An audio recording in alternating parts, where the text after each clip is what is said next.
Bonsoir Dominique Morvan, vous êtes la coordinatrice éditoriale de la revue Dixit. Alors on vient de le voir, le numérique prend le pouvoir, mais est-ce que les entreprises s'y retrouvent en termes de rentabilité?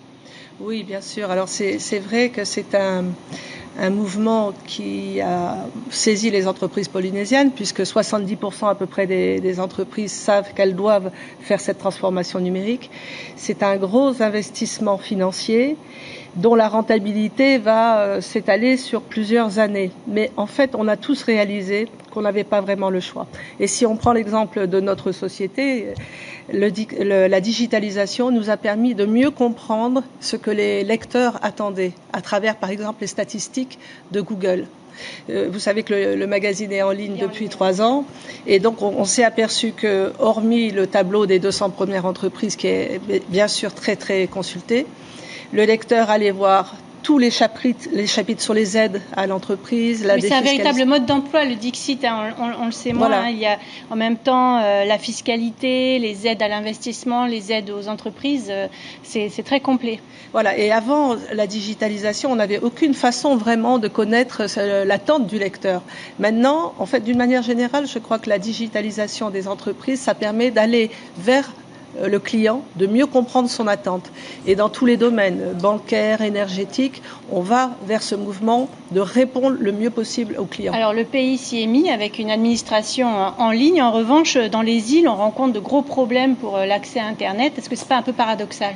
Alors le problème de l'Internet, c'est un problème qui se pose depuis plusieurs années, mais pour être en lien toujours avec les opérateurs, les choses sont en train de progresser. Vous savez qu'il va y avoir un nouveau câble.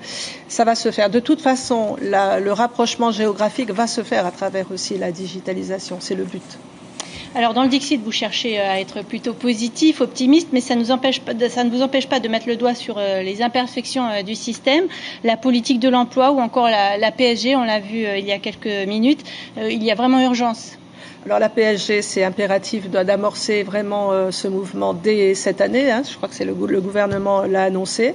C'est pour la pérennité du modèle de solidarité que la Polynésie a adopté depuis 1995.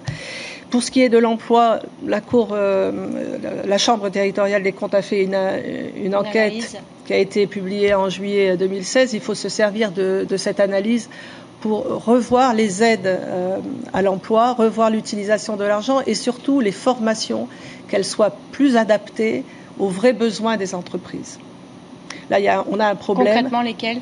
Alors concrètement, déjà, on a une jeunesse qui n'est pas assez formée, donc il faut l'accompagner à travers les jeunes beaucoup se déscolarisent et il faut les rattraper et les remettre dans un système grâce à la formation.